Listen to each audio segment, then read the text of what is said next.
The following show is controversial and contains content you may find offensive. Listener discretion is advised. 98 FM's Dublin Talks. Dublin Talks with Adrian Kennedy.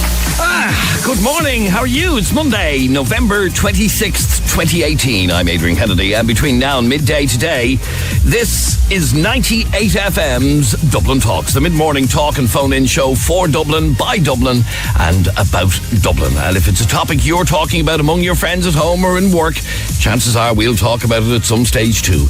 If you want to get in contact with us, you can send us a text or WhatsApp message to 0877 98 98 98. 0877 98 98 98. On the show today, driving tests can't happen in the dark, which we only found out today, which I find a little bit bizarre. We'll explain how we found that out in a couple of minutes. We'll be speaking to the man who's visiting every single pub in Ireland. That's going to take a fair while, I would have thought.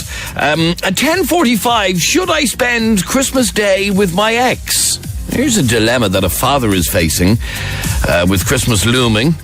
He's separated from his ex and they're talking about spending the day together for their child. And he's not so sure about it. And lots more. Oh, by the way, Christmas presents you give people when they are older. I'll be talking to our Jeremy later on, who's a little bit upset over a particular gift. I'll explain why a little bit later on. All that and much more between now and midday today. This is 98 FM's Dublin Talks. Now, earlier on today, it was announced just 24 hours after the official unveiling of a new soccer manager. It was announced earlier today that a new rugby manager is to be put in place. Will O'Callaghan from 98 FM Sport is here with me. Will, a lot of people be very disappointed to see Joe Schmidt bow out? Yeah, I mean, hugely disappointing, you would imagine, less than 24 hours after Joe Schmidt was named the World Rugby Coach of the Year.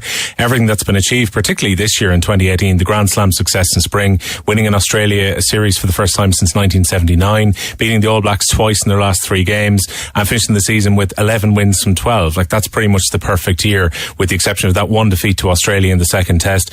And, you know, Schmidt, there was all this talk that he might be going to New Zealand if Steve Hansen was to leave after the World Cup. Perhaps the most shocking revelation about this morning is that Joe Schmidt says he'll be retiring from coaching at the end of the World Cup in 2019. Is he just saying that? Was New Zealand kind of in the back of his mind? I don't know. Apparently his mum is quite sick and his son has been sick at different times as well. I'd imagine it's been quite a strain going over and back 2 or 3 times a year to New Zealand as well. Auckland is a long trip.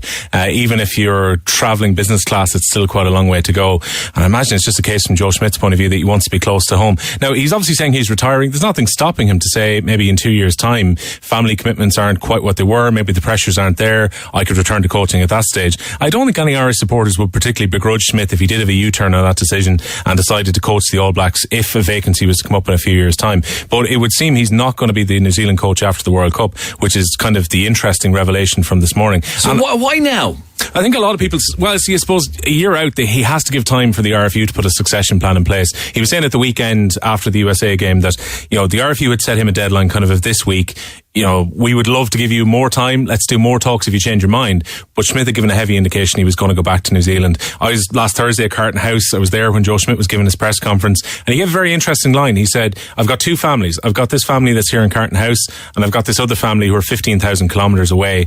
He said it's doing his own head in. I think he said it was hurting him to have to make the decision. And everyone knew at that point that it was a really close moment that it was going to be this week. We were all expecting something this morning, and that was sprung on us at 9 a.m. this morning, that not just Joe Schmidt leaving at the end of the Rugby World Cup, but that Ireland already have their next head coach ready to go. So who is Andy Farrell? Tell me a bit about him. People probably remember Andy Farrell more from his playing days when he played rugby league with England before he converted over to play rugby union. His son Owen Farrell is the star player on the England team at the moment.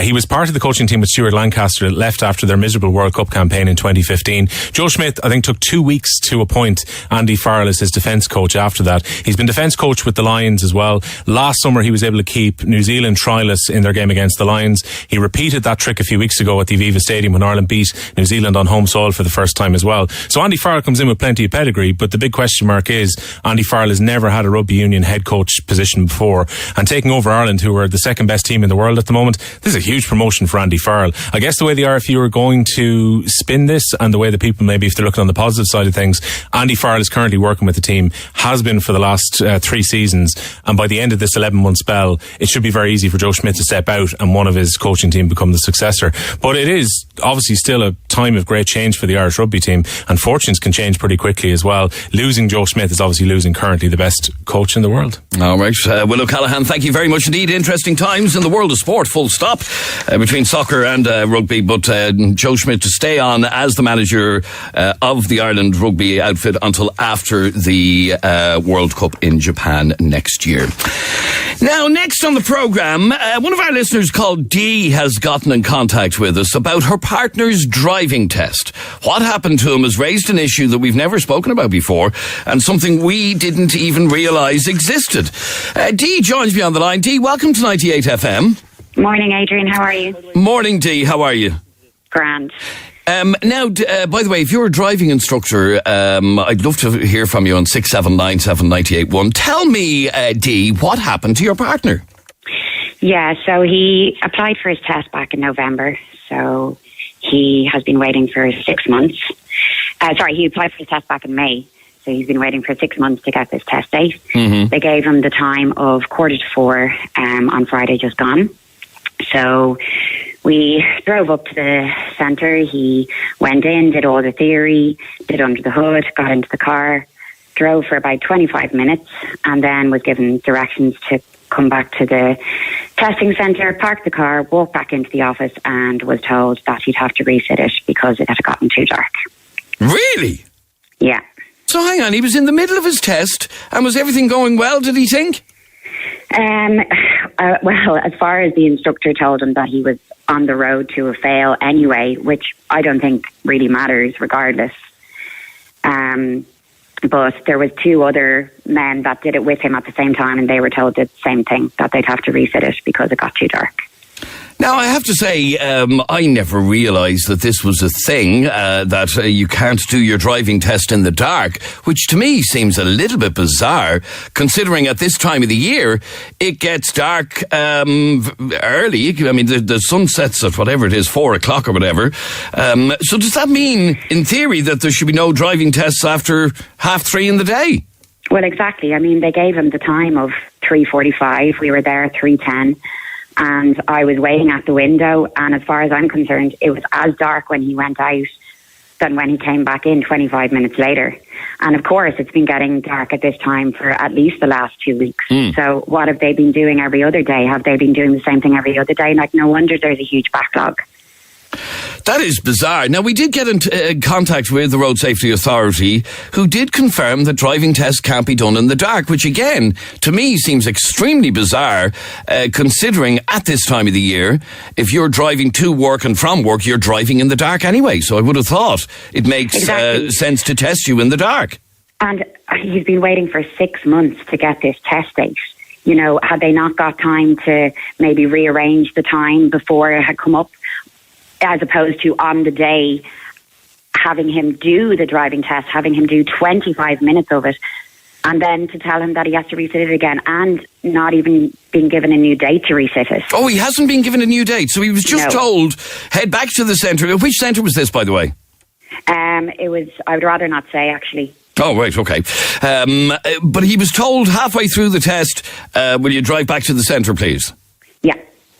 And parked the car, didn't even have the decency to tell him in the car, walked him back into the office. Obviously, he was extremely nervous and told him that he would have to resit it because it had gotten too dark. Gave him a piece of paper and no new date on it. So are we going to be waiting another 6 months for... I find this absolutely bizarre that people can't be tested in the dark, considering that at this time of the year we do most of our driving in the dark because there isn't much daylight at this time of the year. It just seems really, really bizarre. Stay there for 1 second, Dee. 6797 981 is our telephone number. You can text or WhatsApp us on 0877 98 98 98. 0877 98 98 98. I never knew this was a thing until just today. Nigel, the same thing happened to your brother last week. Days, 5:15, he was sitting there, nearly 5 to 5, he was sitting there. No one even came in, and at 1:15, your man walked out to him. He done the hood check underneath, and then your man just stopped it and says, look, it's going to be too dark by the time we finish. And the brother said, what will I do now? So he said, you just put your name back in for the next available date. And that's all he got. Now he's waiting on a date. I think it's another 2.5 months or something like that. And that was the one up in Fala. And as a matter of interest, did your partner look for a new date? He didn't ask them. It was just not until we had walked out that he actually looked at the sheet of paper, and there was no actual specific test date on it. And had said to ring back within a week if we hadn't heard from them. But the bizarre thing, whatever about in your partner's case, Dee, he was scheduled to do his test at 3:45, which is about a half an hour before the sun sets. In your brother's case, Nigel, he was scheduled for a test at 5:15. 5:15. When a 2-year-old knows it's dark at 5:15 at this time of the year. Yeah, and I wouldn't mind. He done the hood check and all. I actually drove him down to the test. Yeah, man, done the hood check and all. So I assume when he was out doing the hood check, it was dark already. That's it. He actually came out with a big, long, skinny lamp that the mechanics use. Done the check with him under the engine, closed it, and the two of them just walked by my car again. And I was like, what the hell? And he just came down and said, it's too dark. I says, and when's your next appointment? He says, we have to ring up and whenever there's a free one. And it took him the guts of nearly 2 months to get the appointment. And could be waiting God knows how long for another one. Exactly. That was, we still haven't heard back. And we weren't allowed to get back onto them. It was just the next available date. So it seems to me that if this is a thing, which I never realised it was, then the RSA shouldn't be giving appointments for after 3 o'clock in the afternoon at this time of the year. Exactly. That's it. I brought it up to the chap when you were walking back out. You walked into the door and your man was standing there. And I said, you left him sitting in there for nearly 20 minutes. You could have actually just come out and telling him that there was no test. I said, and you shouldn't have walked him over to the car. He said, we're so sorry about that. And there was 2 chaps walking in with appointments for 5:45. And I laughed at them. I said, you're going to get brought out. This is absolutely laughable. That they're... Well, that is, and the stress that it's causing everybody. Like, my poor partner was just so stressed all week about doing it, and he's actually been really sick since, just with stress. And, it kind of threw our whole day off on Friday. We had to pay a childminder so that I could go up with him to the test. He couldn't go into work, and he doesn't get paid if he doesn't go into work. And, now we have to do it all again, and we don't know even when that's going to be. Now, as I said, we have been in contact with the Road Safety Authority. We're waiting for an official statement from them, but what they did tell us over the phone is that, yes, correct, no tests can be done in the dark. But it just seemed, the time, and, what happened last winter? What happened last week? What happened the week before that? Like, are they continually? And it's a waste of their time as well. I mean, my partner had driven for 25 minutes. He practically done the test. We were there for a few minutes, and the 2 lads were still sitting upstairs in the room with the light on at the water machine. And by the time we got ready and had a talk about it, look, just ring up now while we're here to do all your appointments and all. We tried to do it. It was too late on the line. So we were driving out, and the 2 lads were still sitting upstairs for their appointment, and I was like, that's just a joke. That is a joke. That is, yeah. This is just ridiculous. Just pure stress on the little fella, because the place he was going for the jobs, just get the outcome, we can put you into the 3-ton lorry, and he was just excited, and now it's just back to square one for him. Okay, stay there for 1 second, because Andy, you have why you can't test in the dark. Yes, indeed. Yeah, thanks, Adrian. If you do the test in the dark, you can't do the reversing around the corner because it's really, really hard to do the reversing. That's ridiculous. You have to be able to reverse around the corner in the dark.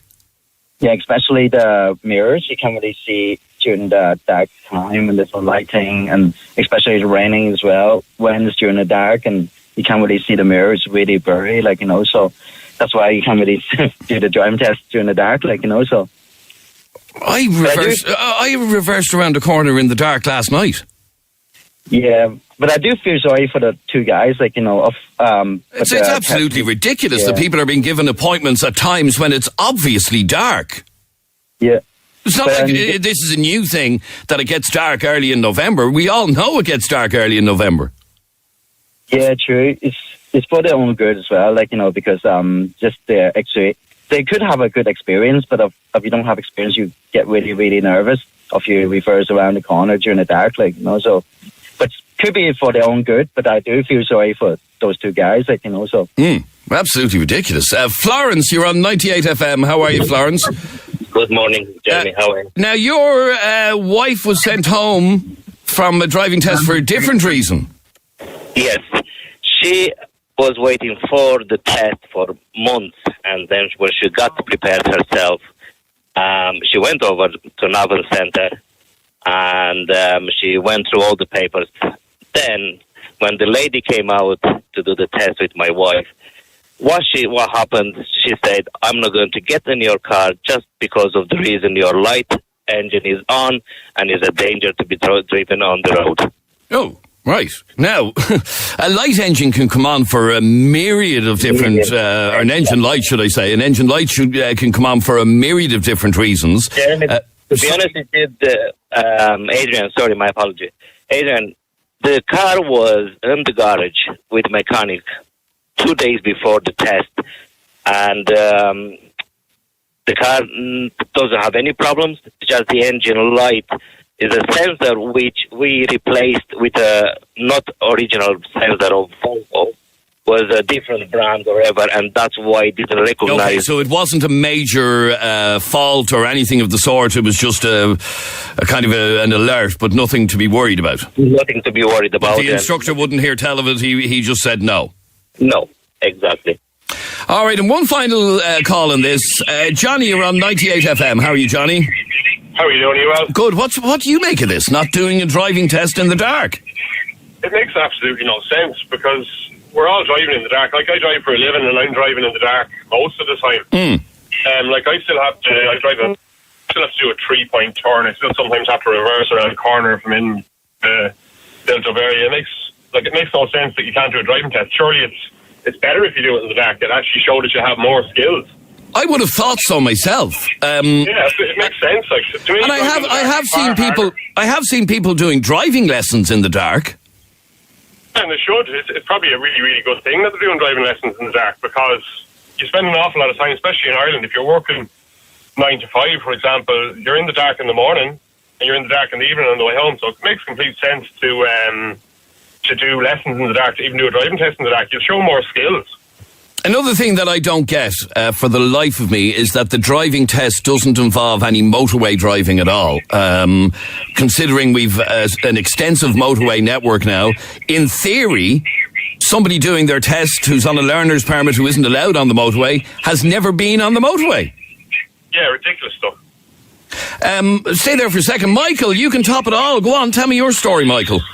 Yeah, Adrian pulled into the test centre, went up, sat there for 20 minutes, done the whole thing, came downstairs, the woman got in the car, she said, sorry, turn the engine off, please. I said, okay, what's their problem? She said, yeah, we can't test you. I says, why? She says, you don't have the sufficient amount of diesel in your car. No! Swear to God. Now, was the orange light on? No, it was, the halfway mark. Yeah. Under the halfway mark. So plenty of fuel to do the whole test. And 3 times over. And was told... She just got out of the car and walked away. I was there. I was like, what the... Was told you can't do your test because there's not enough fuel in the car. No, her exact words were, you do not have sufficient amount of diesel in the car. Adrian, I'm telling you now, I will never, ever go near a test centre again. I don't care. I'll drive in the first license stress me life. That is unbelievable. Now, I've never heard, between that and the dark, I've never heard anything like this. We're going to follow up on this with the Road Safety Authority. We did contact them earlier. They did say over the phone that you can't do a test in the dark, which to me is the most bizarre thing I've ever heard. It really is. I can't for the life of me understand why people aren't tested in the dark, considering at this time of the year we drive so much in the dark. Dee, just finally, back to you. I mean, you can see, or you can hear, he's not the only one that this has happened to. I know. Can I just make one more point, Adrian, as well? Course, I think one of your previous callers, Andy, was saying the reason that they can't do the test in the dark because they can't do the reverse around the corner. But my partner had actually done his reverse around the corner. Oh, right, okay. And how did it go? Did he do it all right? Fine. It was totally fine, yeah. And again, you should be able to reverse around a corner in the dark. Exactly. And most places that they bring you on a driving test would be lit up with streetlights anyway. So it just. So we offered a refund. No future date. Nothing. He didn't have to pay for the test on Friday, so he will have to pay for the next test, but no date, and God knows how long we're going to be waiting for. That's unbelievable. Let me just look. That's bizarre. As soon as we get a full statement from the Road Safety Authority, Dee, we will pass it on to you. That'd be great. Thanks, and see what they say. Let me read a couple of messages that have come in. They should be passed as it's not their fault. They arrived for the test. It should have gone ahead. Joe here, by law, you have to do one of your 12 lessons under instruction from a licensed instructor. You know, I know that. And then one last one. People in small rural towns are able to sit their test in small towns. Some are so small, only have one roundabout and a traffic light, but are allowed then to drive in big cities, says Joe. And then one more message. Which one, Jeremy? The night before my test. Oh, sorry. Civil servants equals lazy bastards. Oh, right. We've touched someone there. We'll definitely get more information from the Road Safety Authority on that one. Now, we're going to take a quick break, and after that break, I'll be talking to a man who plans to visit every single pub in Ireland. Why? We'll find out in a second. 98 FM's Dublin Talks with Des Kelly Interiors, delivering your new bed in time for Christmas. DesKelly.ie. 98 FM. Gary Teeling is a photographer from Lusk in North County Dublin, and he plans to finish taking pictures of all of the pubs in Dublin before Christmas, and ultimately he wants to take a photograph of every single pub in Ireland eventually. I have to find out why he wants to do this. Gary, welcome to 98 FM. Hi, Adrian. Nice to talk to you. Gary, firstly, you're in the middle of photographing every single pub in Dublin. How many are there? Yes, there's approximately 740, I think, is the roughest estimate I have at the moment. And, so 740 pubs in Dublin. Now, I got a figure from last year which said 772, but somewhere in between the two is the right amount. And yeah. Okay, but you're planning to take a photograph of every single one of them. Why? Well, I've been trying to be a photographer for a good few years now, and I kind of hit a point 2 years ago where I was just photographing stuff I loved, not really for money or anything. I was photographing what I liked, and I photographed 200 pubs in Dublin during the daytime. And then last year, in the summertime, I was kind of struggling what I was going to do with my life. Kind of realised the point in my life, I was 32, I needed to come up with something, besides to motivate myself properly. So I just kind of returned to the idea of the pubs, and that's something I love to do. And I appreciate kind of the pubs of Ireland. So I really threw myself into it, and it kind of spiraled really into something else now. And the website's up. I was pushed to do the website by my parents. I would never have done it apart from that. So kind of, it's all just spiraled really. The initial goal was to photograph all the pubs in Dublin. And sorry. Okay, it was to photograph all. So how far down that list have you gotten in terms of photographing all the pubs in Dublin? Yeah, I was cycling around all year. From September to March, I was cycling around on the bicycle, so I photographed them all at night time, and I photographed about 550. And I kind of had to leave. I had to make a decision rather to test around Ireland, the idea to do the rest of the pubs in Ireland. So I went to Kilkenny and a few other places and just tested it. I left Dublin then. Okay, so have you got a photograph of all the pubs in Dublin now? Not yet, but I will before Christmas. Before Christmas. Sure and then you're putting them on your website, which is mypub.ie. And what happens there? Are you selling them or what? Yeah, well, I'd love to have it just kind of more showcased, but the best option for me right now with no money is just to have them and sell them as prints. So people can get their favourite pub printed and framed from me. And it's kind of something that never had the opportunity of doing. So, it's kind of nice. The reaction's been great so far. Now, you're hardly having a drink in every pub now, are you? No, I'd never finish it. Are you even going into the pubs, or are you just taking a photograph outside? No, I've been in probably about 90% of them. What's the nicest? What's your favourite pub in Dublin? Oh, favourite pub in Dublin? The one I'd be more attached to would be somewhere like Cusack's, where we have our Christmas drinks with friends. Cusack's on the North Strand. Okay, yeah. Over the project, I fell in love with the Glimmer Man, the pub in Stoneybatter. I think it's a super pub. It's a super pub. Yeah, it really is. And it's family owned, and they live above it. Sorry. Okay, now I see here that there are 7,193 estimated pubs in Ireland. How long is it going to take you to take a photograph of every single pub in the state? Well, I'm kind of setting targets. I thought it was 7,200, so that's good news to me. I'm setting small targets. So, I have a target of maybe 2,000 a year, which I'm going to try and do, and that's the website will hopefully speed up the process. So if I have a hub there for everybody to go to, and then I can just be run the website and be out photographing kind of every week, like traveling around on bicycle and public transport, and then have a moped. That's the idea. And just really, because just throw myself into it for now. I think 6 years is the estimate. 6 years. Right. Some projects, I have to say. And like you said, to the best of your knowledge, it's the first time anything like this has been done to get a photograph of every single pub in the state. Yes, there was a book a few years ago Max Maloney released of the Pub Spotter's Guide in Dublin, and he went around to every pub in Dublin. It's kind of like a directory. So he photographed them with his phone and things like that. Now, that took him a few years to do the Dublin pubs, but it's a really nice book, which you can use for kind of spotting Dublin pubs as well. All right, so if anybody wants to have a look at your website so far, as you said, it's not finished yet, and you've nearly gotten all the pubs in Dublin done. The website is mypub.ie, and some super photographs up on there. And are you going to take them all? Are you going to take them all in the dark? Is that the plan? Yeah, that's what I set out, and that slows down the process, but it's worth it. I have to say, I love the effect on many of the photographs, and you crop around just the exact pub itself, and it's very effective, I have to say. If anybody if you want to have a look at it, just check out the website, which is mypub.ie. Gary, the very best of luck to you in your ongoing quest to photograph every single pub in the country. Cheers, Adrian. Good luck. Bye. There you go. Gary Teeling is his name, and his website is mypub.ie.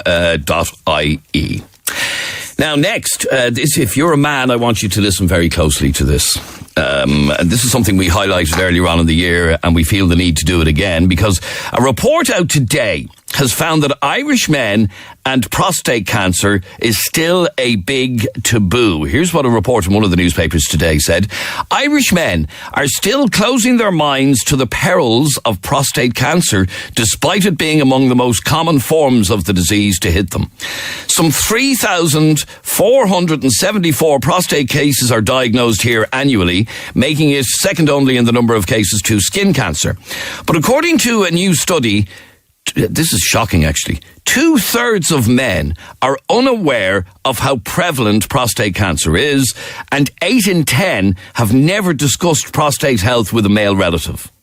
While early detection is leading to a 92% 5-year survival rate, the lack of awareness meant just 16% of those quizzed were confident of spotting the early symptoms. The point of this conversation being, please get checked, because if it's not caught early, it could be very, very serious. Now, back in March of this year, after months of being a typical man and putting it off, our Jeremy decided to go for a prostate exam to show other men how easy it was. I'm going to rewind the clock back to last March, and let's have a listen to what happened. Okay, well, Adrian, I'm sitting here in the doctor's surgery with Dr. Niall. Literally in the last 2 minutes, I've had the prostate exam done. I went for both exams. I went for the blood test, first of all, where they just put a needle into your arm. Completely pain-free. It was literally just a pinch. And that's a check for... Sorry, Dr. Niall, what's that a check for again, the blood test? The PSA. The PSA, but that's which is the levels at which would be abnormal if you have... Potentially abnormal. They aren't abnormal in everybody. So some people will have a normal PSA, but we like to do that as well as the physical exam and put both results together. Okay, so straight after the blood test, Adrian, I lay on the doctor's bed then and went through with the physical exam, which was very important for me to get. I didn't want to just get one exam. I wanted to get the two done. And it's exactly the way you said, Adrian, last week. It's I wouldn't say a walk in the park. It's obviously slightly uncomfortable, but it's not as horrific as people make out to be. It's not as horrific as people think it's going to be, which is why men are probably put off by doing it.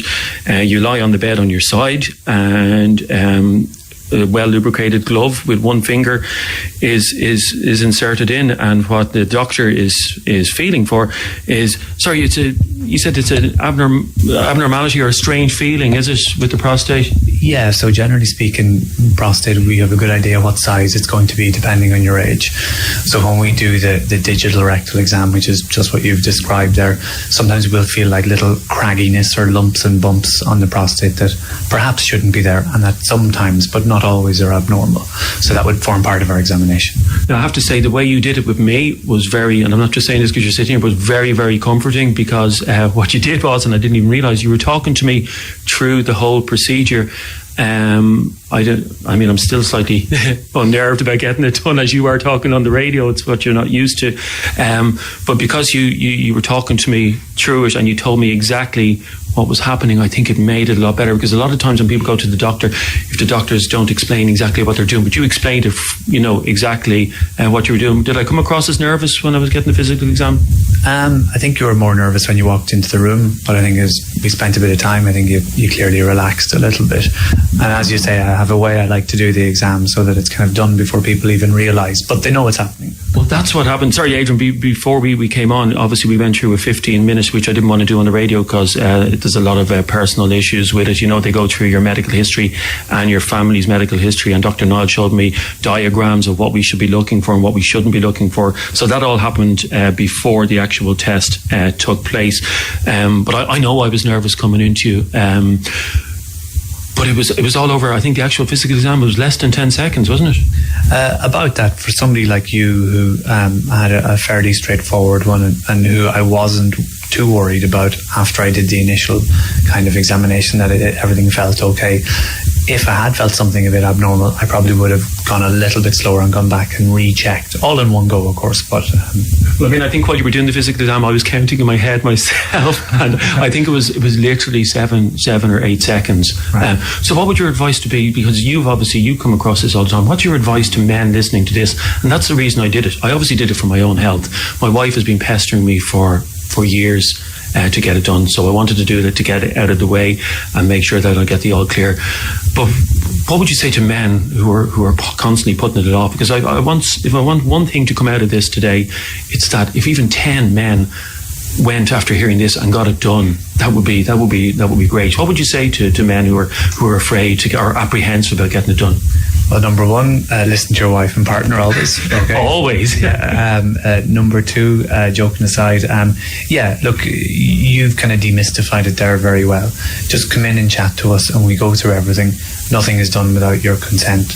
Everything is explained to you, or should be explained to you. It's pretty straightforward. It takes about 15 minutes. You can do it in your own local GP surgery. It doesn't take up too much time, and it's a relatively painless process. It gives us a lot of information, and it could potentially be kind of life-saving for somebody. Absolutely. And when you say about painless, I am, as Adrian, I'm a complete wimp.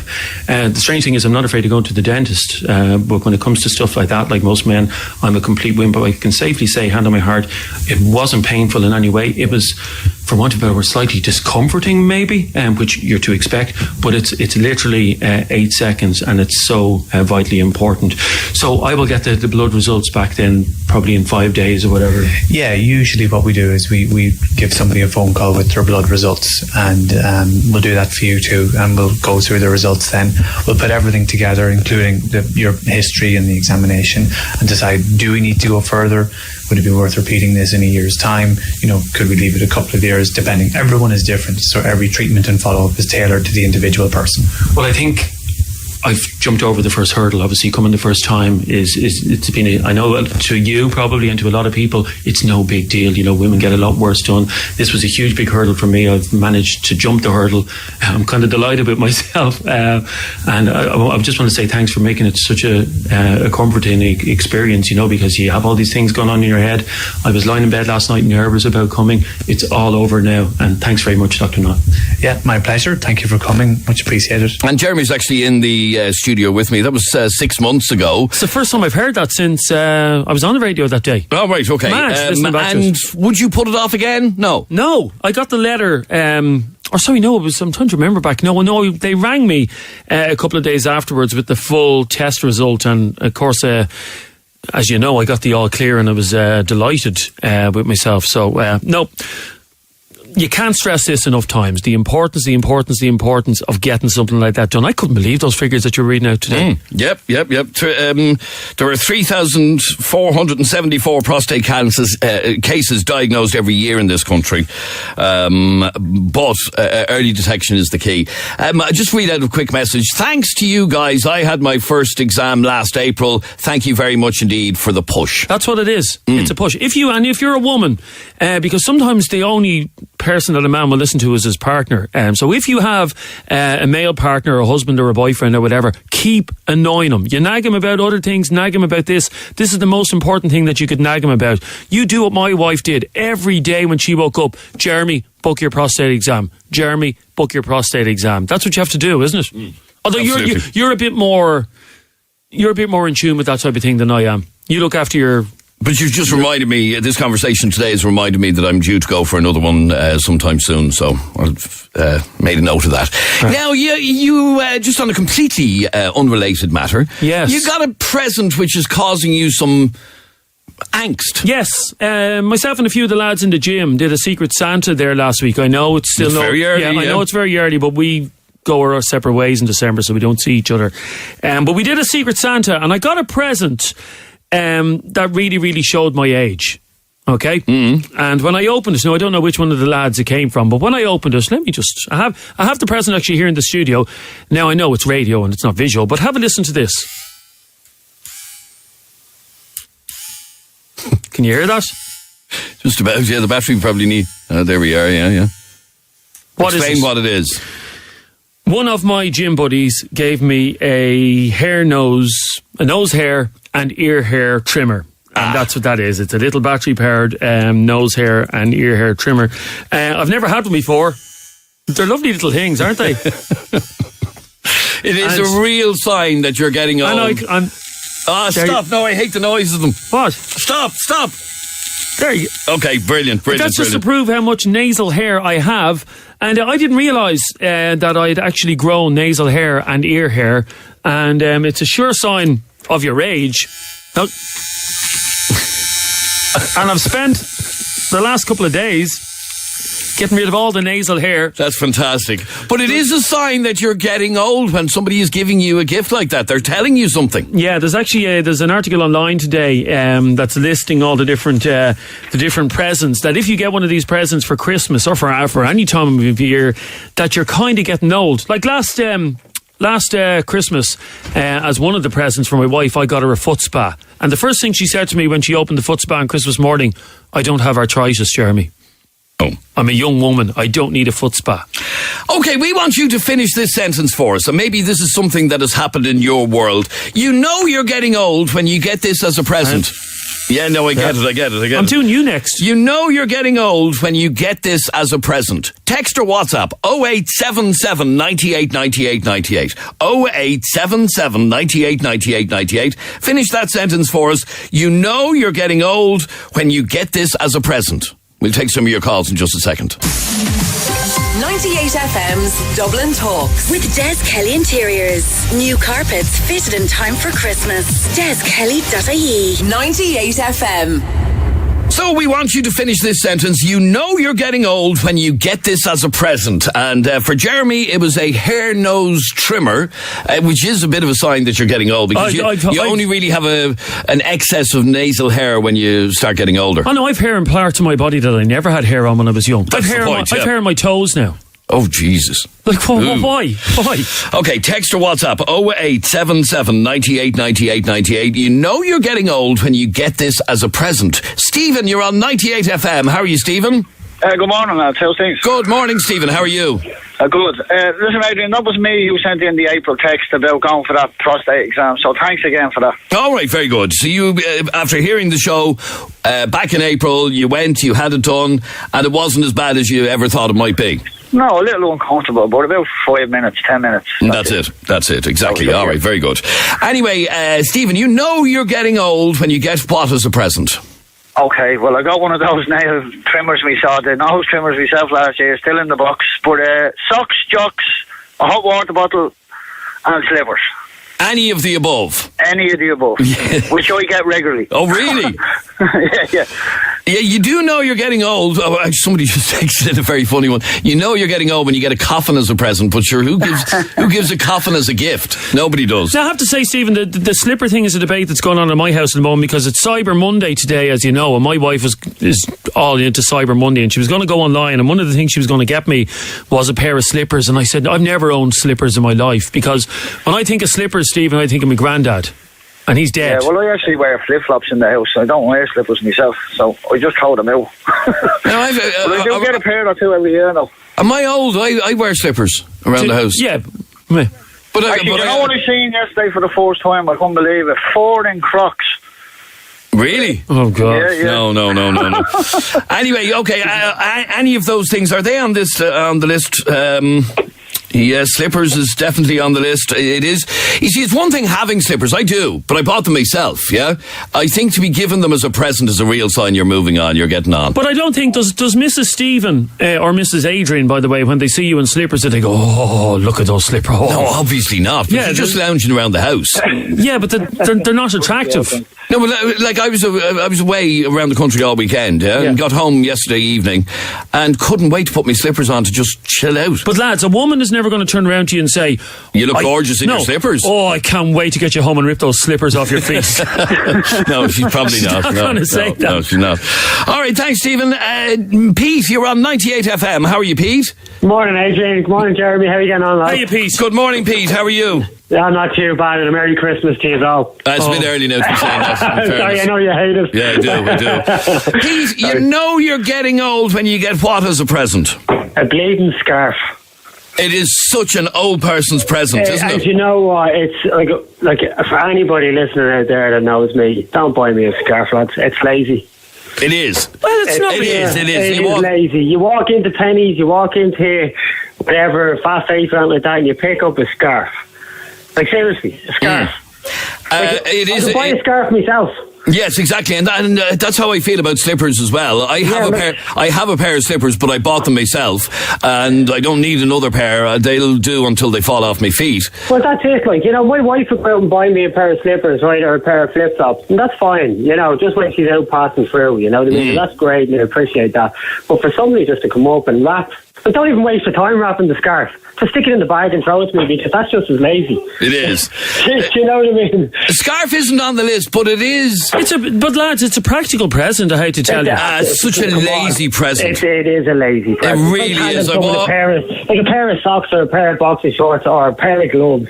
Come on. Yeah. That must have been really difficult to pick out, you know? No, but if you are, I don't know, Peter, are you in your 40s yet? No, I'm not, thank God. Okay, when you get to my age in your 40s, you will feel cold all the time. I feel drafts everywhere. I'm sitting in the studio now and I can feel a draft on my neck. That's what happens. That's the air conditioning unit. Is that what it is? Yeah. No, but I'm saying scarves are great for getting rid of drafts.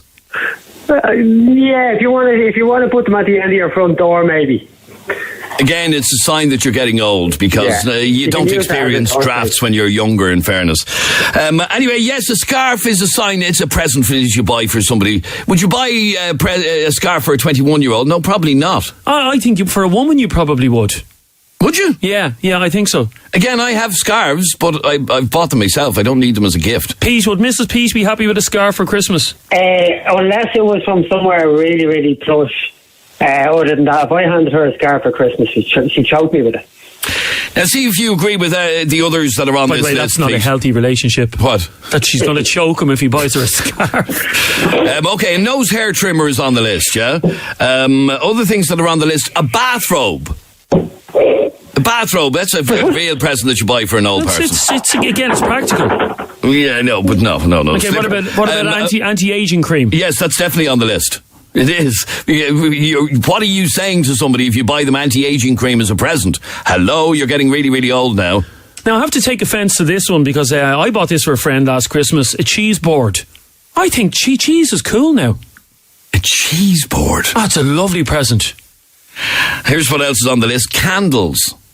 No, again, I disagree with that. Every age loves candles. People love candles and people love cheese. You're just giving away how old you actually are now. Anything to do with plants or flowers? Yeah, I got a bonsai tree about 2 years ago as a Christmas present. You're just really my friends are really trying to tell me something, aren't they? Baking dishes. You know you're getting old when you get a baking dish as a present. Oh, here's another one. And I got this. My God, I really got all these as presents. Cufflinks or a tie. How about some with cufflinks? Ewa. Yes, hi, how are you? You know you're getting old when you get what as a present? Heated blanket, must be. An electric blanket, definitely. That's a real sign you're getting old when somebody buys you an electric blanket as a present. Jeremy probably has one, do you? Yeah, I'm a big fan of electric blankets, yeah. Have you got one yourself, Ewa? Oh, no, I'm very young. Yeah, exactly. Yeah. It's a real sign you're getting old when you have an electric blanket as a present. Thanks, Ewa, and thank you all of you for your calls. You're listening to 98 FM's Dublin Talks. This is Adrian Kennedy with you until midday today. What do you do when you're separated but want to spend time with your child over Christmas? One of our listeners has a dilemma he wants to share with you straight after the break. Live and exclusive to Dublin's 98 FM, Monday through Friday between 10 and midday. This is Adrian Kennedy. You're with 98 FM's Dublin Talks. And Trish is here with Monday's top headlines. Thanks, Adrian. A number of viable devices have been found in East Wall last night. Gardaí say a van was discovered on fire at Hawthorne Avenue at around 11:10 p.m. Suspicious devices were found at the scene and the Army bomb squad was called in and the packages made safe. No arrests have been made and investigations are ongoing. Details of a €20 million rejuvenation plan for Balbriggan will be revealed this evening. The project will include a reimagined harbour and marina with free town centre Wi-Fi, a new skate park and heritage trail. Residents will be encouraged to have their say through an online survey which can be found on balbriggan.ie. And Gardaí have located a missing 3-year-old from Wexford. They had issued a child rescue alert for Jake Jordan this morning. Gardaí say a man has been arrested in connection with the incident. And now you're up to date on 98. 98 FM's Dublin Talks. Dublin Talks with Adrian Kennedy. Monday morning, good morning. I hope everything is good in your world. I'm Adrian Kennedy, and for this 26th day of November, this is 98 FM's Dublin Talks. By the way, if you want to get in contact with us for anything to do with our programme that you want us to talk about, you can send us an email to Dublin Talks, all one word, at 98fm.com, or you can send us a private message through our Facebook page, which is facebook.com/Adrian K and Jeremy D. Facebook.com/Adrian K and Jeremy D. And if you haven't already clicked like on our Facebook page, you should, because we have everything and anything to do with this show up there. And join the 102,000 other people who have already clicked like on our Facebook page. Facebook.com/Adrian K and Jeremy D if you want to click like on that. Now, one of our listeners has been in touch with us. A listener who's a single father contacted us with a dilemma regarding how he should spend Christmas Day this year. Now, we had a good read of his Facebook mail in the office today, and it caused quite a mixed bag of emotions, but arguments on both sides. Here's Killian's issue. He broke up with his ex during the summer. It was a bad breakup. Oh, breakups are bad, aren't they? But it was a bad breakup. They have a 5-year-old daughter together, and this will be their first Christmas Day separated. Now, his ex wants the the three of them to spend Christmas Day in her house for a bit of normality for their daughter. And this is the dilemma. Have a listen to his message, which he sent to us on Facebook over the weekend. Lads, will you please talk about this? I broke up with my ex during the summer. It was a bad enough breakup to the point that I can't stand the woman now. I get on for the sake of our 5-year-old girl, but I hate being in the same room as my ex. Yesterday, she sent a text that the three of us should spend Christmas Day in her house for some normality because it's our daughter's first Christmas with us not being a family. I was going to spend it in my mother's, to be honest. We're both single since the breakup, so there's no complications. But do you think this is a good idea? Is it not confusing my little girl that her mammy and daddy are playing happy families one day and not the next? She knows we are broken up and has accepted it. The thoughts of spending Christmas Day with my ex is not appealing at all, but I do want to spend the day with my little girl. My head's all over the place. Have you any advice, please? And that's from a guy called Killian, who says, please don't give out my second name if you discuss this. Thanks very much indeed, Killian. And I would love to hear from you on this on 6797981. In theory, it makes sense, I suppose, but practically it possibly doesn't, because a lot of relationships are they're very strained, and if you throw the people back into a room together to spend the whole day at Christmas, you would think that it would be a difficult, strained day. So help give advice on 6797981. You can text or WhatsApp 0877 98 98 98. 0877 98 98 98. Kevin, you're on Dublin's 98 FM. How are you, Kevin? Good morning, Adrian. How are you? Good morning, Kevin. How are you?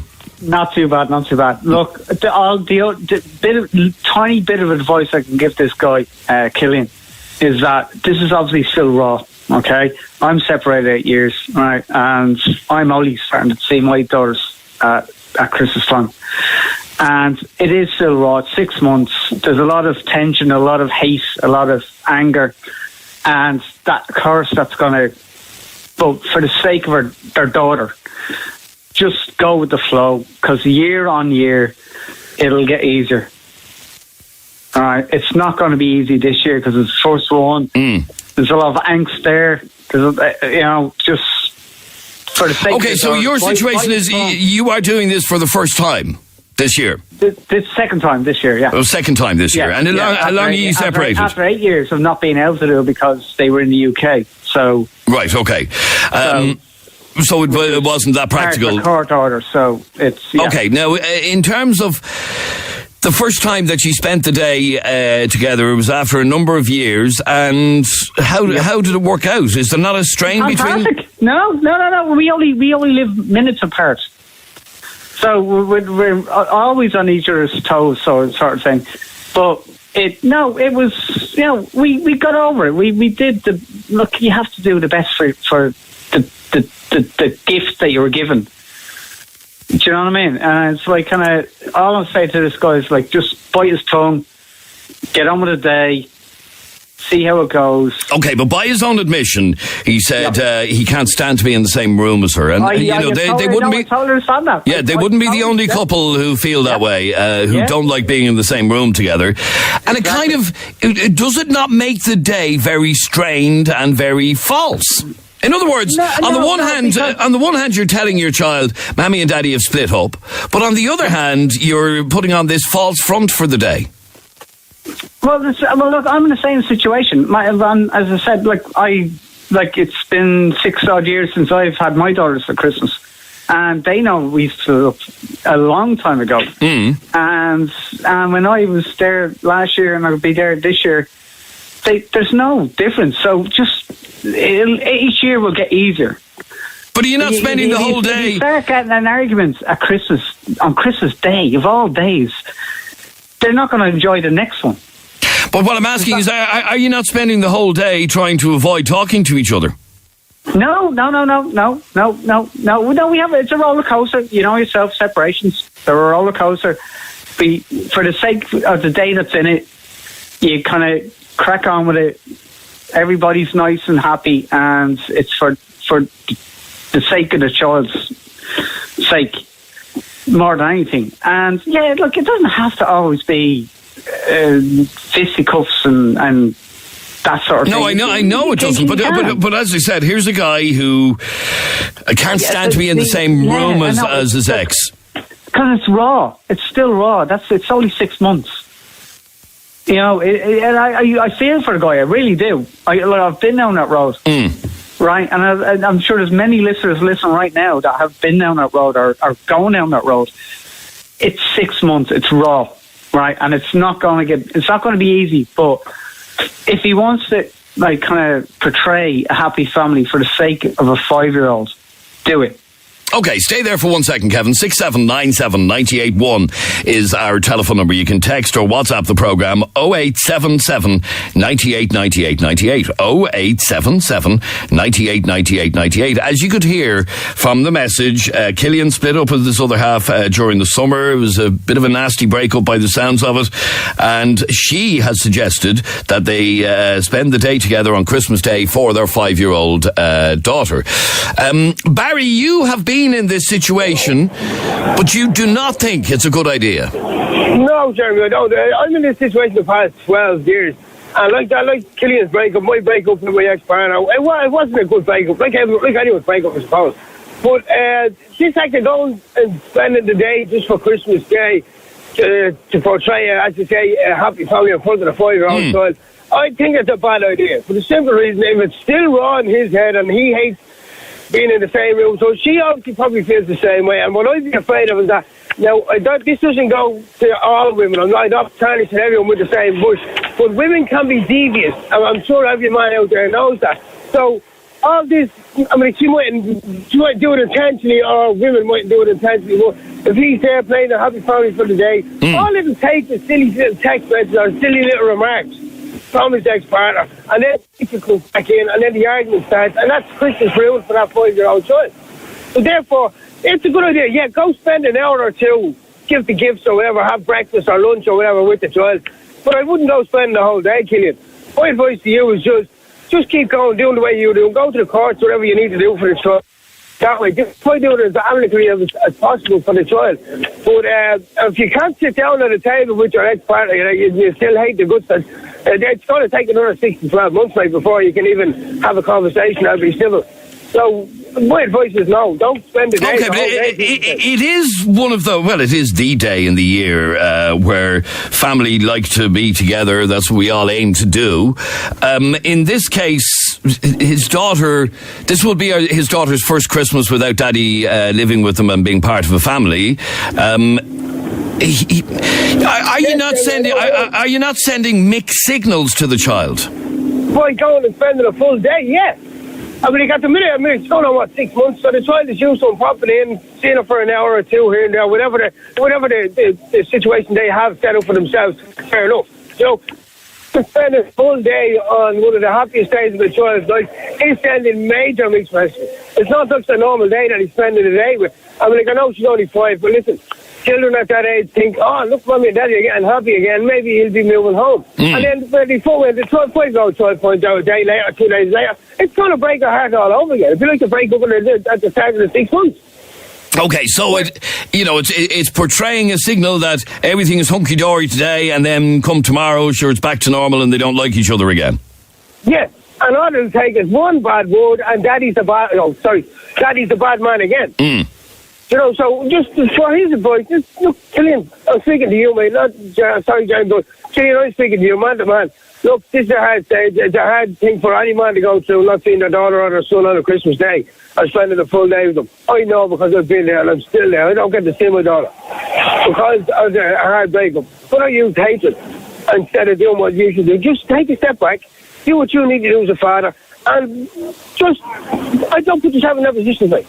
Okay, all right. Stay there for 1 second. 6797981 is our telephone number. You can text or WhatsApp us on 0877 98 98 98. 0877 98 98 98. Let me read this message from someone who has been in this exact position. I would say start as you mean to go on. If he goes this year, he'll be expected to do the same next year and the year after and so on, and this will cause complications when he or she gets into a new relationship. I would suggest that he goes for an hour or two to do the Santa bit and then leave. He should take his daughter on perhaps St. Stephen's Day or a time that is agreeable by both parties. So, basically, what that message is saying is start as you mean to go on. And if you mean to spend the Christmases together forevermore, well, then start doing that. But if you don't, and let's be honest, once new relationships get involved and will it be practical in the future to do that? If she, for example, has a new partner living with her in a year or two, would it be practical for you all to spend the day together? Mark, you're on 98 FM. How are you, Mark? Not so bad. How are you? Mark, you believe that he should do this? Spend the whole Christmas day? It won't make a difference if the partners are with new partners in a few years' time. It's still about the child. Like, the child's 5. Like, do you know what I mean? It's one day of the year that you have to spend. So often they hate each other or whatever, but they had a child together, so they loved each other at one stage in their lives. Yeah, do you know what I mean? But they don't now. Yeah, but that's not the child's fault. Why punish the child by dragging it through court and not seeing her on Christmas Day, or only seeing her for an hour, or making her upset on Christmas Day? What's wrong with spending? No, I don't know at this moment what his visitation arrangements are. How often he actually gets. That's what I mean. But there's no need to go to court. Why can't they just sort it out themselves? Like, there's so many people go to court and you see them this day, you see them an hour that day, an hour that day. What's wrong with spending one day having a bit of dinner together? Let the child understand that. Like, obviously the dad's not there, so if he just comes back for the one day, it doesn't mean that he's going to be back for good. And so what? So what's the but okay, playing happy families for one day. Playing happy well, it kind of is. Families. It's not. It's spending time with his daughter on Christmas Day. It's not playing happy families. He can spend time with his daughter on Christmas Day somewhere else. That doesn't. Why can't people do that? Like, I have an ex that my son lives with, and with his stepdad, and his stepdad's brilliant. We talk, we get on, we go watch him play football together. And that's fantastic. I mean, and I wish more people did the same thing. They sadly don't. Why they can't be.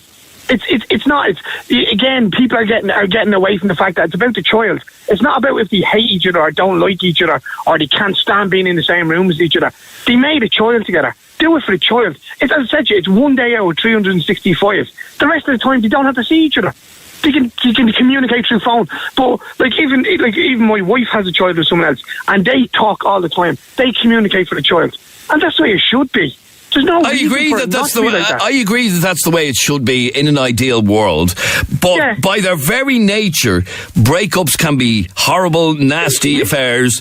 And they can be. But what I'm saying is, it's not the child's fault. No, nobody said it was the child's fault. Yeah, but what I'm saying is, if he doesn't, as a man, and even as a woman, doesn't spend Christmas Day with his child, if his wife or his ex-girlfriend or his ex-wife, whoever she is letting him, there's so many women out there that wouldn't even give him that chance. He has a chance to spend the day with his child on Christmas morning, to watch her open her presents. Like, the mammy could say to the door, listen, Daddy's going to come for a few hours, we're going to wait and open the presents all together as a family, and then Daddy's going to go home again. And if they explain that to the child won't be confused.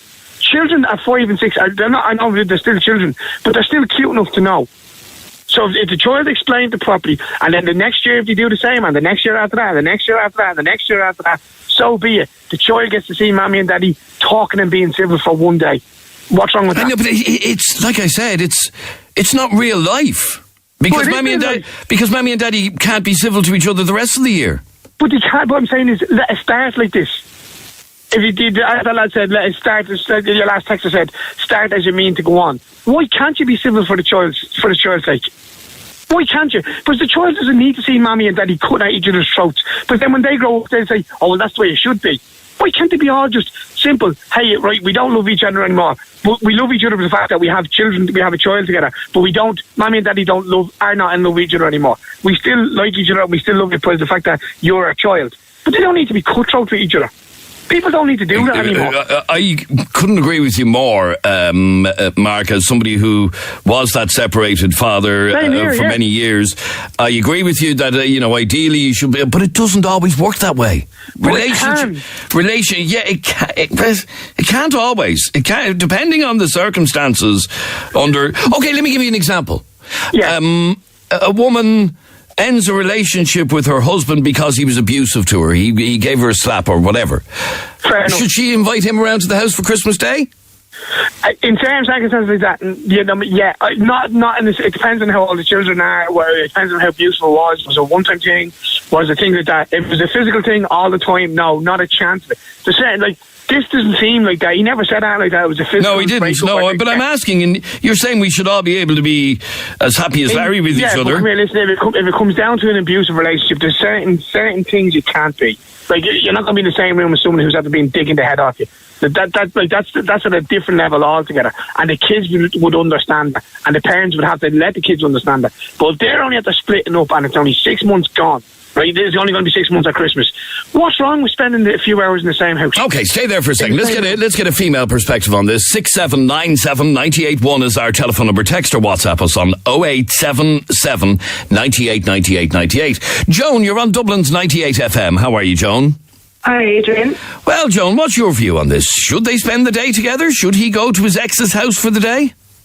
Well, I think he should go because you have fathers last week giving out saying they're not getting any of their rights when they're with their children, and if he wants to have a good relationship going forward, she's doing the right thing. She may not be totally delighted to have him over, but she's doing it for her daughter, and he should be able to say, well, okay, for the day that's in it, I'll go over, because other than that, be on the phone giving out about her, That's the way I feel. It's hard for both people on a day like Christmas when you broke up, but the point that I was making was, does it not make for a kind of a false atmosphere? Oh, everything's great, happy Christmas, you and the ex there in the same room together and the child, where the rest of the year you can't be together and you don't want to be together. He said in his message that I can't stand her, basically. Well, I don't know whether it's just going to be him and her and his child, or there may be a few others. If it was only going to be the two, maybe that would be a little bit, like even if you went over for dinner and, and stayed. Well, okay, imagine if, for example, her mother and father are going to be there. They mightn't like him anymore because of whatever might have happened. Yeah. But, if they didn't, the girl probably wouldn't be inviting him over. That kind of way. She's obviously thought it through and decided that would be a good thing to do for the little girl or the little boy, whatever. So she's offering him a chance to spend the day with his child, All right, stay there for 1 second if you can, please, Joan. 6797 981 is our telephone number. You can text or WhatsApp 0877 98 98 98. 0877 98 98 98. Jeremy is here with messages coming in on text, on WhatsApp, and on Facebook. Jean says, myself and my boy's dad broke up when the boys were only 1 and 4 months old, respectively. He comes to the house every Christmas day to see the boys, sees all the parents, etc. He doesn't stay for dinner because he actually goes to his girlfriend's family, but he'd be more than welcome. You see, isn't that brilliant to hear from a separated parent? An actual amicable situation. The point that I was making a while ago is it's not always like that. Yes, in an ideal world, we should all be very mature and grown up. But the example I gave a couple of minutes ago, do you invite the ex-husband around that you split up with because he used to kick the crap out of you? There are many different reasons for marriages and relationships falling apart. Well, in fairness, that's the point that Ian is making. It's all well and good in theory, but what happens when there's issues about the breakup, i.e. cheating? Would you want your husband in the house or your ex-husband in the house if he cheated on you? Would you want your ex-wife in the house if he cheated on you? What difference does it make if they cheated on you? What difference does that make? You can't stand to look at them. What? You can't stand to look at them. Yeah, but you put up with it for the day, do you not? This is all about the children, says Paddy, and I'm sick of parents using children as pawns in the game. You get on with it. No matter how much you hate your partner or ex-partner, you just smile and get on with it. There are plenty of parents spending Christmas Day together who hate each other anyway, so why not do it for the kids? And then on the flip side, Nicola says, the kids pick up on these vibes. If you don't like your ex, why should you have to spend what's supposed to be the happiest day of the year together? And then anybody who believes that Christmas Day is the happiest day of the year, it certainly isn't. Most people do. No. Oh, what? No. Christmas Day is one of the most divisive days of the year. Really? Absolutely, yeah. Why? Especially if you're in a situation, if you're in a happy, loving, wonderful house where everybody loves everybody. It's like a Christmas card set up. But if you're anything other than a Christmas card set up, it's not. You're looking for all the amount of rows that happen on Christmas Day. Here's one from Christopher, and this is a food for thought one, Adrian, that maybe our listeners can text in about this. Christopher says, as a separated father, here's what I believe. I believe legally separated fathers and mothers should have alternate Christmas days together with their children. I'd agree with that. Yeah, you would, but I don't think a lot of people would. I would agree with that. Yeah, I know you. I would agree with it as well, but I wonder would women agree with it? Because generally, in a split-up situation, it's generally the woman that gets the children on Christmas Day, and Daddy has to go round to the ex's house, or he has to beg his ex to spend a few hours. But what Christopher wants to see legally, so the family courts, can we do a survey on this to find out? Oh, it'd be very interesting to find out how people feel about this. Christopher believes that in a separated parent situation where there's an ex-father or an ex-husband and an ex-wife, that by law the father should get every second Christmas Day with the kids in his own house. Okay. You're saying what? What are you saying? I think that's a great idea, yeah. I do. I think it's a great idea. If that's what they want to do. Text or WhatsApp, yes or no to 0877 98 98 98. I guess the question is, legally, should separated fathers be able to have their children for the whole day every second year? I mean, I suppose when you think about it, it's not much to ask. Sure it's not. Text or WhatsApp, yes or no to 0877 98 98 98. A couple more calls straight after the break. 98 FM's Dublin Talks with Des Kelly Interiors. Delivering your new mattress in time for Christmas. DesKelly.ie. 98 FM. Just got a message and I'll read it to you. Come on. The woman does all the work 24/7, dinners, homework, sports training, washing clothes, and he rocks in and gets the special occasions, the good days, that the mother no doubt was the one who went out and did all the work to make that special occasion happen.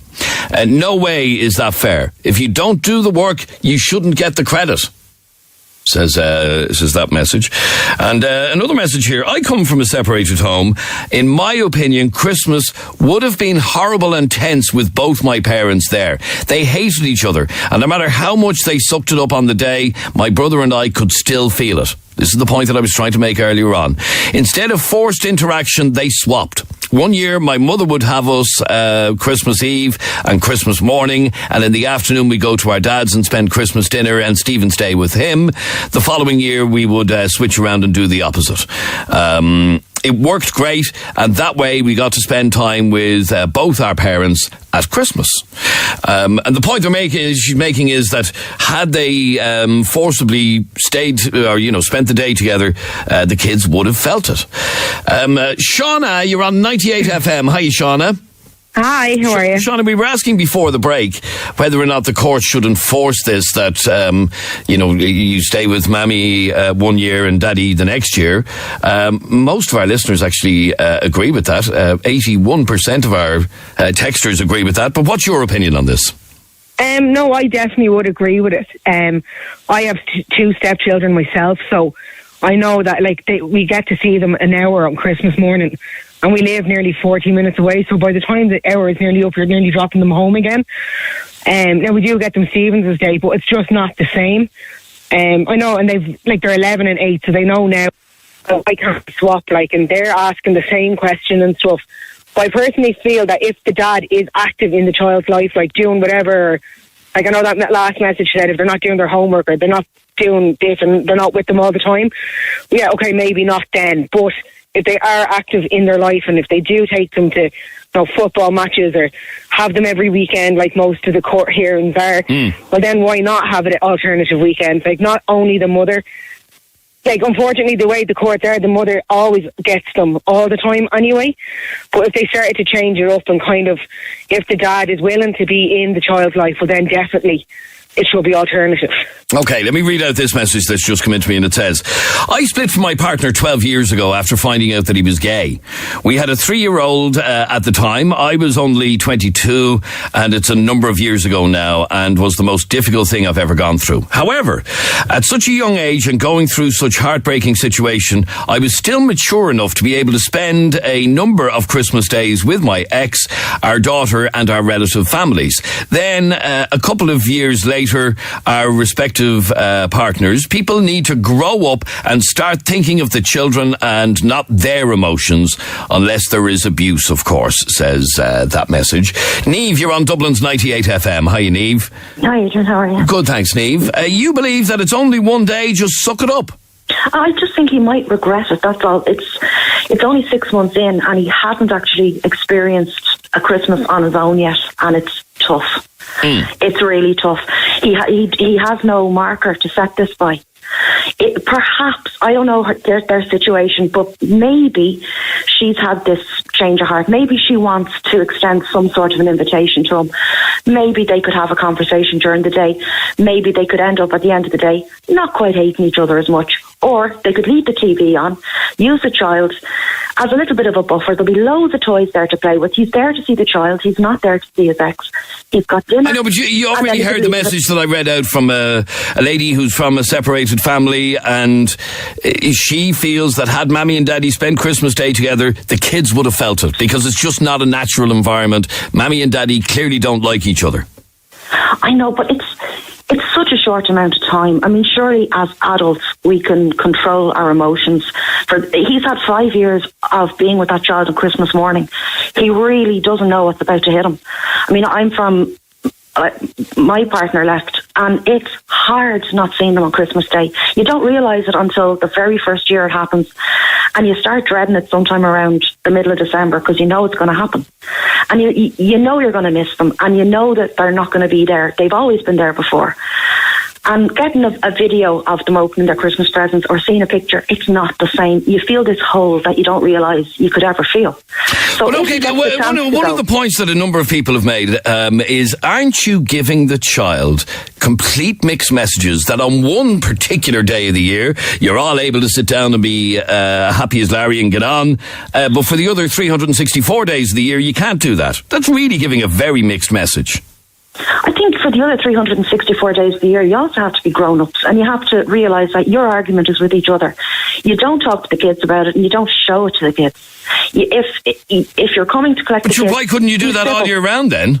That's what I'm saying. Be civil all year round. It doesn't take that much. And then it doesn't really work that way, though. It doesn't work that way. And if there was abuse of any description, then the man or the woman doesn't set foot in the house, because they don't deserve to see anything family-wise on Christmas, because they've abused a situation. But if you can manage it, because trust me, being apart from your kids on Christmas Day, it's really tough.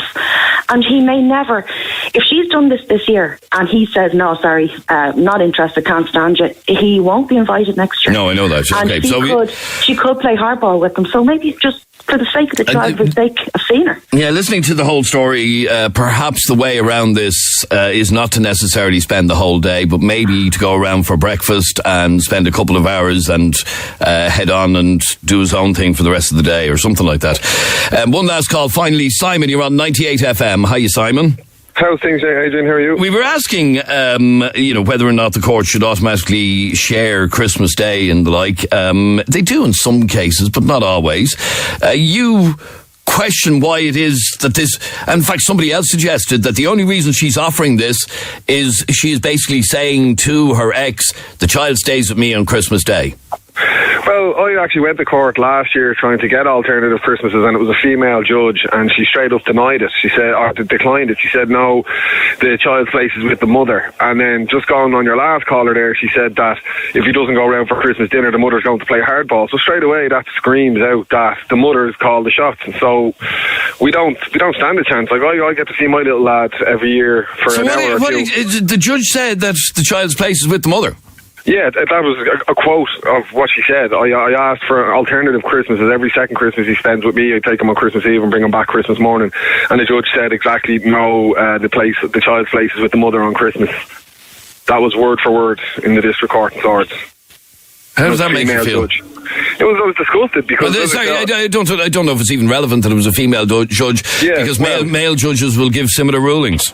Oh, they will. I don't mean to come across as it, but it is quite biased in a large amount towards the mothers, and I get to see my little lad for 2 hours on Christmas morning and I have to drop him back. So he's 6 years of age, and I've never experienced waking up on Christmas morning with him to celebrate Christmas and, the surprise of seeing his presents. So I go down and see him, and he's had his presents. He comes up to my house for breakfast, and then I have to bring him back by noon, by 12 noon. So it's not good enough. I've never experienced that, and I think every father should experience it. And unless, as you're saying, there's violence or anything there, but if it's just been a breakup, I'm quite civil. I see my child twice a week, and sometimes 3-4 times a week. I have an alright relationship. It's been up and down, but it's never been the same. Anytime I've asked, she says no, and whatever the mother says is gospel. Like, if she says no, you're not getting the child on Christmas, and there's nothing you can do about it. And how old's your child? He's just gone 6 in October. Oh, right, okay. So he's still a young child looking forward to Santa, and you haven't had that experience with him? Never had the experience. We broke up. Is it not possible to go around even for breakfast or something like that? No, not really. It's more so her own parents that I don't really get on with than herself. I'm quite civil with herself, and it just wouldn't be possible. The tension would be there, and Harry, my child, would know it. He'd feel the tension, as you've already said. It wouldn't be nice. Kids aren't stupid, especially my little lad. He's quite smart, and he knows that there's something going on. If me and his mum aren't talking, even if we've had a row and I go to collect him and I don't even say boo to her, he knows there's something going on. Yeah, and they do. They do pick up. All right, well, and that was the point I did make earlier on, that it mightn't necessarily be with the partner that the issue, but the extended family, grannies and granddads and all of that, and just a horrible atmosphere in the house. A child will definitely pick that up, even if you pretend to be getting on together. Thanks for your call, Simon. Let me just read out one last message. I'm 29 now, and my parents split up when I was 12. My little brother was 5. They couldn't agree to share the days, so it was 1 year with him and 1 year with her until I had my own choice. I think they should have done the joint day, because when you get older, you have to choose yourself who to spend it with, and it's horrible because you let one of your parents down. And can we please differentiate between civil partners and married couples who are separated, divorced? My kid lives with me 50-50. Which is very, very unusual to that message. It is extremely unusual, whether you were married or not. It is very unusual to literally split your time down the middle 50-50. Anyway, thanks very much indeed for all of your calls, comments, texts and opinions. This is 98 FM's Dublin Talks. Now, with Christmas just around the corner, I want to talk to you about this and get your feelings on this.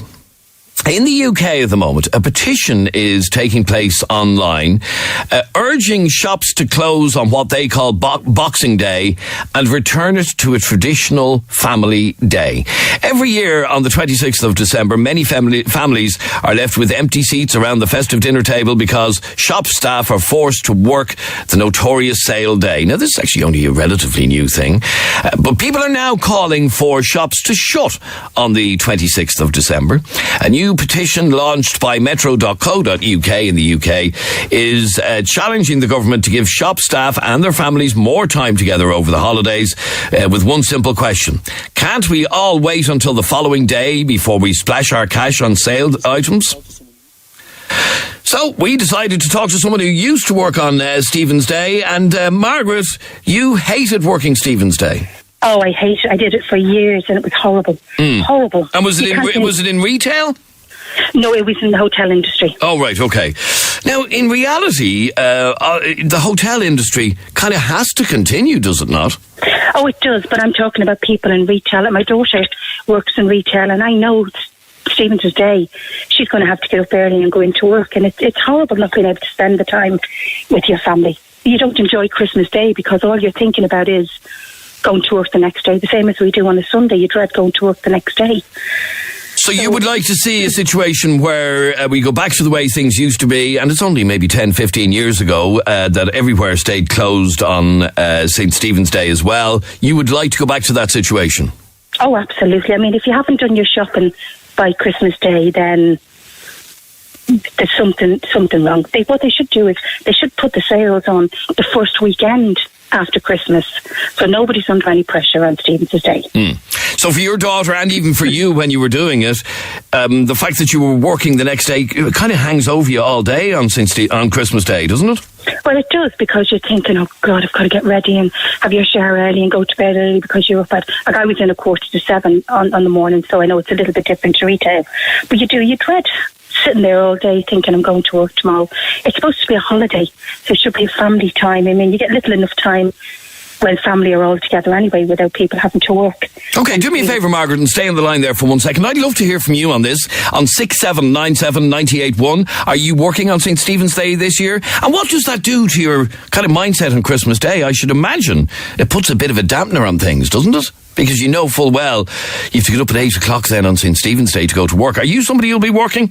And the question we're asking is, should we go back to the way things used to be and shut the shops and keep the shops shut on St. Stephen's Day? Text or WhatsApp 0877 98 98 98. 98 FM's Dublin Talks with Des Kelly Interiors, delivering your new bed in time for Christmas. DesKelly.ie. 98 FM. So our question is simple. Should the shops close or go back to the way it used to be and stay closed on St. Stephen's Day, particularly the big stores? We're not necessarily talking about the corner shop that wants to open on St. Stephen's Day morning, but we're talking about the big chain stores, the big outlets opening on St. Stephen's Day with sales and everything else, and people literally queuing up outside the door. People across the UK are now calling for shops to be shut on the 26th. The new petition is being signed by lots of people, actually. And here's what one UK MP said. There's no need for big shops to be open on Boxing Day, as they call it.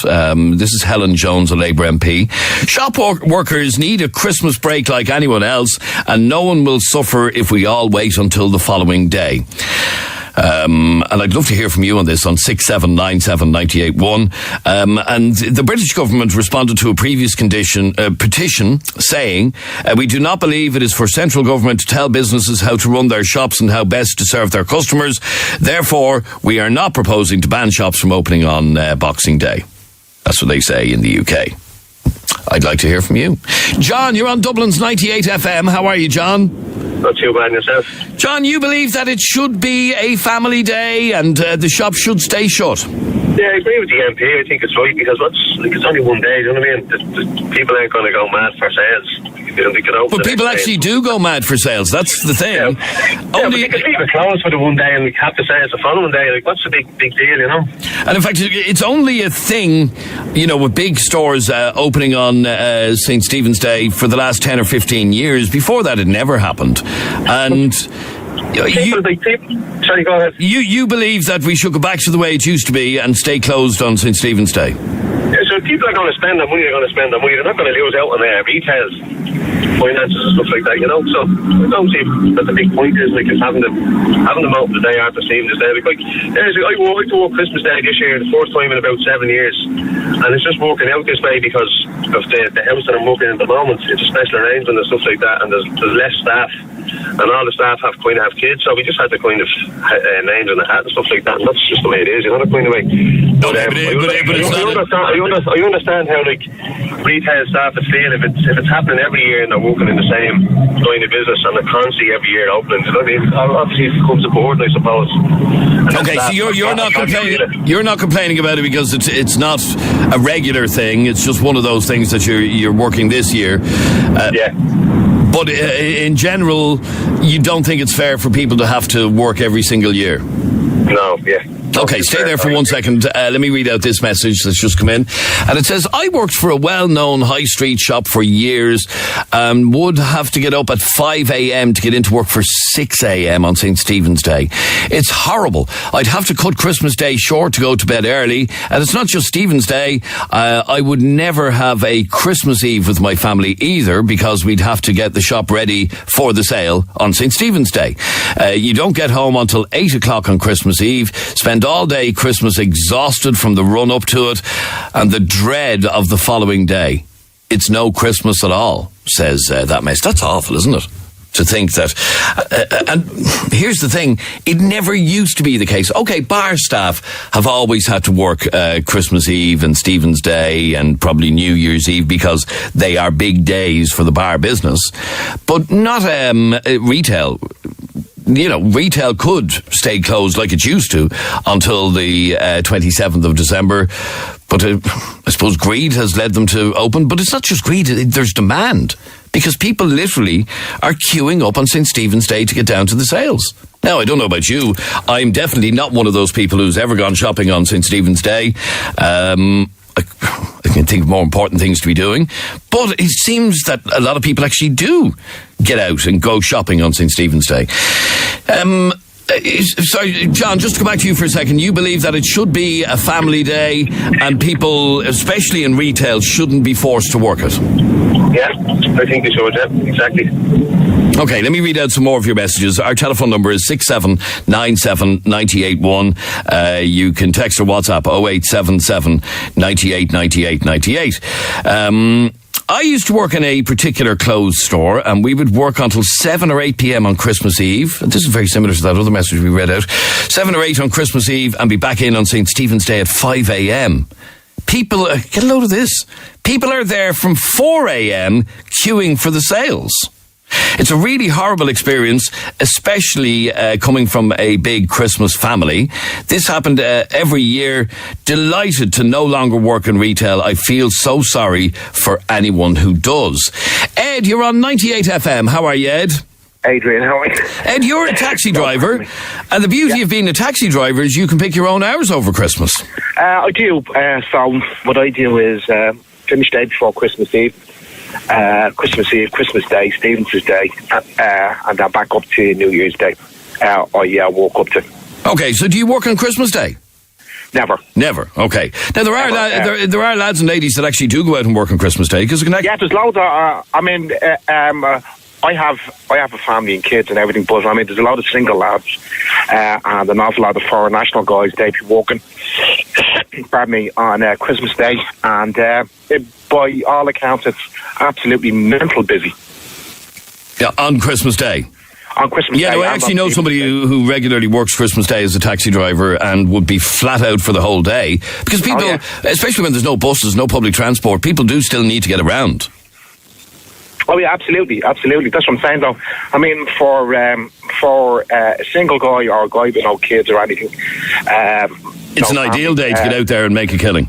Yeah, they absolutely clean up to do. Okay, let me read another message, and it says, yes, they should stay closed on St. Stephen's Day and let people have at least one day more than Christmas Day. I work for Dublin Bus and everybody goes out as it's known St. Stephen's Day is sale day, but close them and move the sales to the 27th. Mark, you are working on St. Stephen's Day, is that right? Oh yeah, I'm of course, yeah. You are, of course. One of the busiest times. What do you work at? Bus driver. You're a bus driver, yeah. Oh, sorry, that was your message there I read out a second ago, I assume. And how does the roster work in terms of, like, did you work last St. Stephen's Day? You can go to get Stephen's Day, New Year's Day. You can either pick one or the other. Sorry, Stephen's Day or what? New Year's Day? Or New Year's Day, yeah. Right. So you can either get one or the other. You can get off, but there's so many drivers can make themselves that they can take it off. There's only some out the drivers that can do that. Okay, but it's operating a Sunday schedule, I assume. It is, of course, on St. Stephen's Day. So, okay, you opted to work New Year's or Stephen's Day this year. So does that mean you have New Year's Day off? Well, you can put in for the two of them. So you only get the managers tell you which one. Then, okay, if the way to walk this one, take that one off. And how far in advance do you know which one you're going to have off? 3 weeks. Oh, right. But so you've obviously just found out that you're off, have you? Yeah, I have, yeah. I have. I'm working in now, so I'm off New Year's. You're off New Year's Day, okay. Yeah, but and does it bother you? They should close the shops, not because I'm a bus driver, but they should close the shops and let people stay at home, have time with their family. Because obviously for you it would make no difference whether the shops are shut or not, because we'll still have a bus service on St. Stephen's Day. Yeah. But you've obviously worked it before on St. Stephen's Day. I have. I've worked it there 2 years ago and it was mad. Mad busy. Mad busy. With people going to the shops. People think the shops were closed for years and they've only been reopened. Yeah. And you've noticed, okay, so it's a huge shopping day. So the argument obviously is, why wouldn't the shops open when people want to go shopping? Because an extra day I don't think is going to... No, I don't myself, and for the life of me, I can't understand why people are rushing to the shops on St. Stephen's Day. I just don't get it, to be quite honest with you. And like we said, if it were back to the way it used to be of the 27th, should then people would rush to the shops on that day. Let me just read out one more message that it says, I worked in a well-known sports shop when I was in college, and one Christmas Eve, the manager wouldn't let us leave, so it came to 8 p.m. and we all walked out. We weren't getting paid from 6 p.m. Either, says this message. A new manager took over and she was worse than the bloody Grinch. It's no surprise that the shop is closed down now.